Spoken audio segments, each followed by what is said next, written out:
Thank you, darling.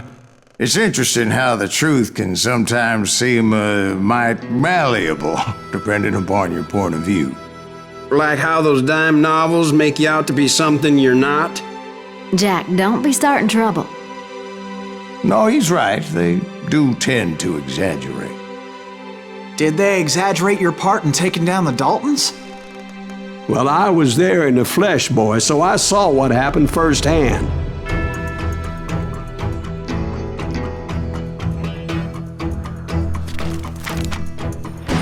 Those Daltons were lawmen once, before they all went bad, robbing banks and trains clear across the territory. Until Coffeeville, of course. I was one of the citizens who took up arms that day. Fighting on the side of right? I did my best, sir. We all did.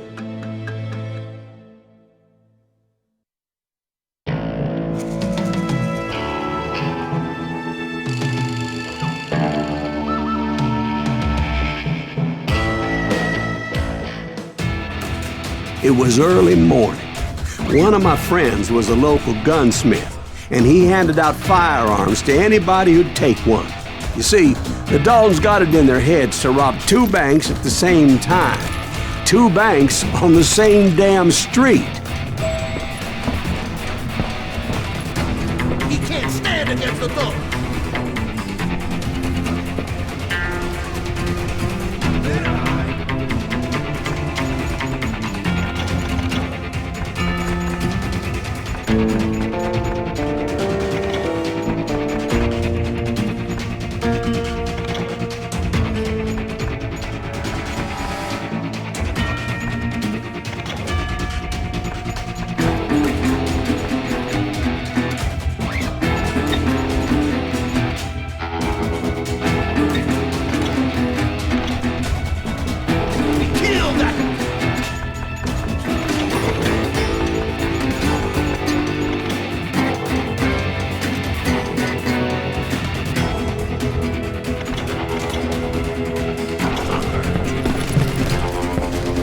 Story was Bob Dalton's girl was always riding him about how he had no ambition.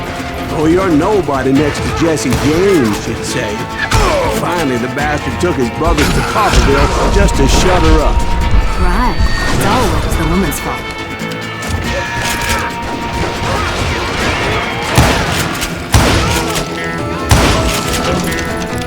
Well, the locals recognized the Daltons right off. Before they could get away, half the town took up arms to defend their property. Their first mistake was pulling a job in their own damn hometown.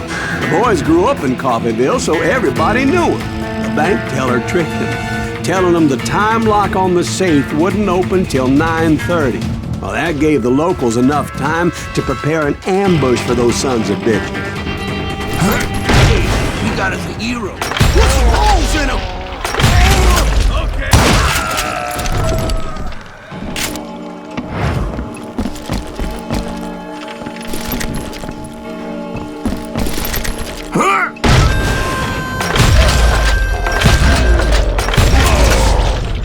The brothers paid dearly for their stupidity, but everybody knows they had it coming. There's more to it than that.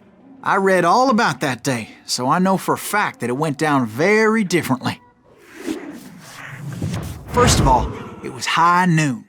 A posse of U.S. deputy marshals were on the rooftop across the street. Get ready, boys. They're gonna make a move. The lawmen had been tracking the Daltons for months. Now they finally had them dead to rights. Among them was a bounty hunter feared by many a lawbreaker. The marshals tried to get the Daltons to surrender. They'll give up eventually. We just gotta wait the son of the bitches out. This bounty hunter knew that the brothers were far too proud to ever lay down their guns.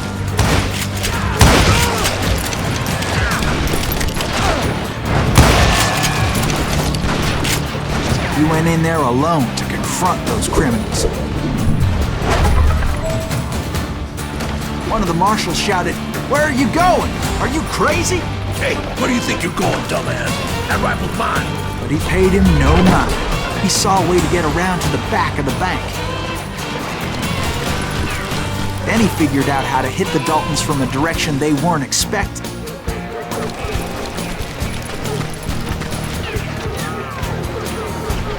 From above. Fortunately, a water tower was right there. A moment later, he was climbing up a steep ladder, laughing at danger as he did.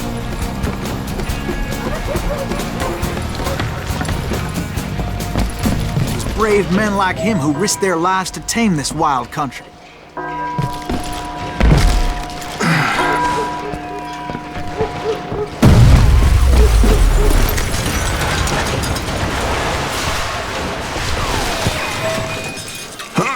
We've got company! Heroic men like him, who did what other men couldn't or wouldn't to make this country free. Is that Silas Jim Greaves? Boone, Son Davy of a Crockett, bitch! who died defending the Alamo. Over there! You're better hide!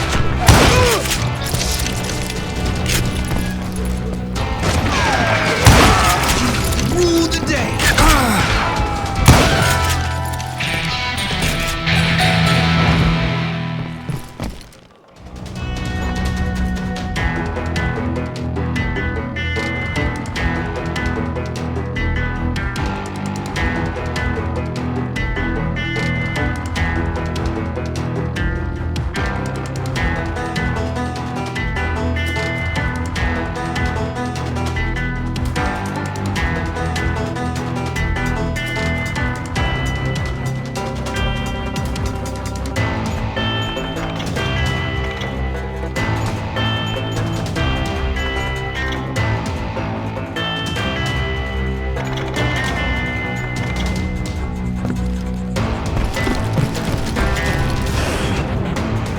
Over there!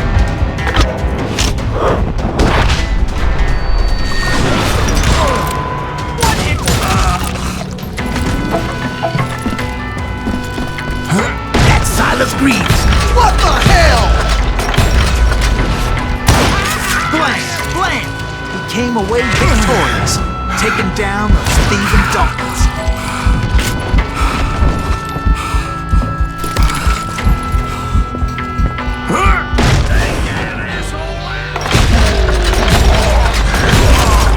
His name was Silas Greaves, and when the dust finally settled, he was the last man standing.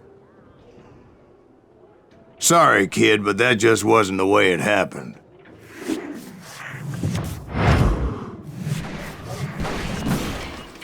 It was early evening, not high noon.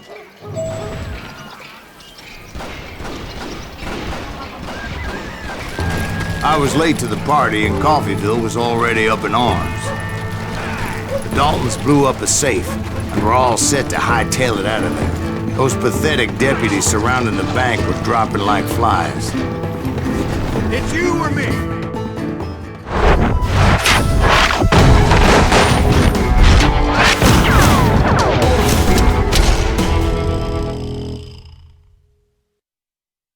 I had been tracking those jokers for months, waiting for them to do something reckless.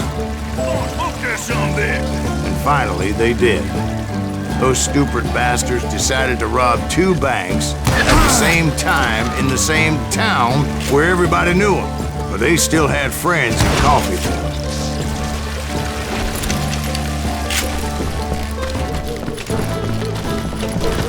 Ain't bothering me none!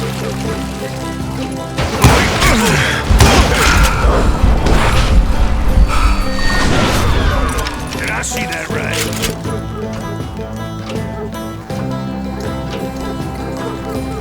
Oh, now what? Shoot her!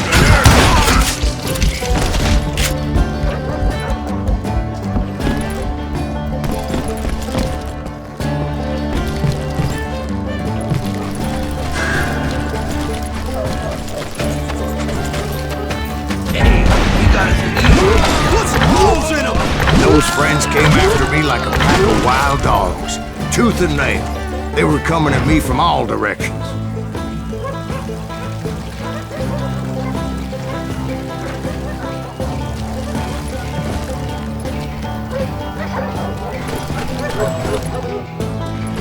caught sight of the Daltons running with the money and didn't want to lose it. The problem was, they knew the town better than I did. And to top it off, I found myself in the middle of another shootout in Tyre.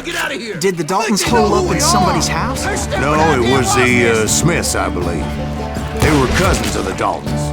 And they were shooting at the Browns, who were shooting at the Daltons. Which wasn't any surprise, because those two families have been feuding forever.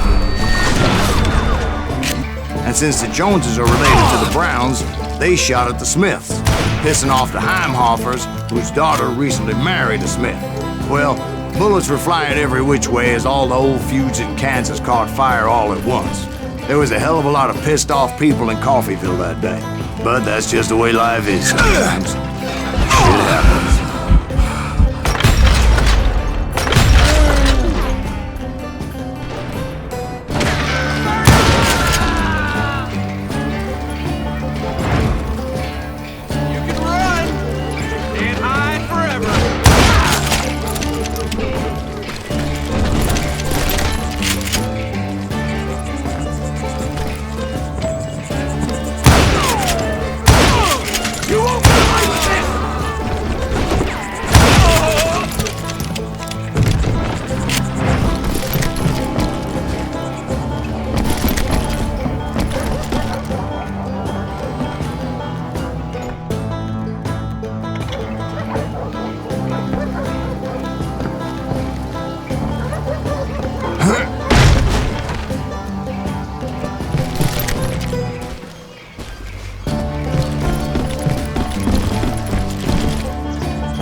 The Dalton boys knew I would never give up. Those Daltons weren't the sharpest knives in the drawer, but they always stood together. They set a trap to slow me down and allow at least two of them to escape. The third brother stayed behind to plant me, just in case that trap of theirs didn't work.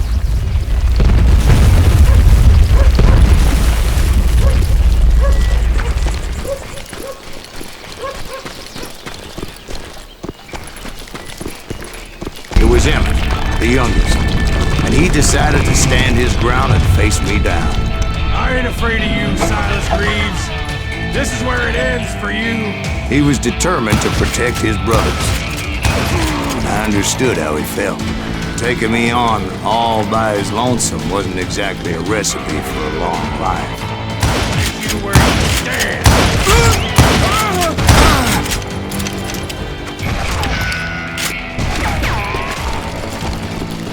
It's hog killing time.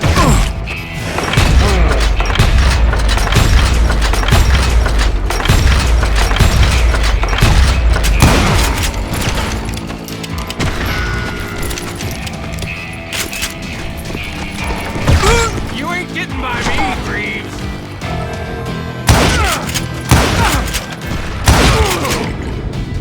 But Emmett Dalton survived the robbery in Coffeyville. He's the only Dalton who did.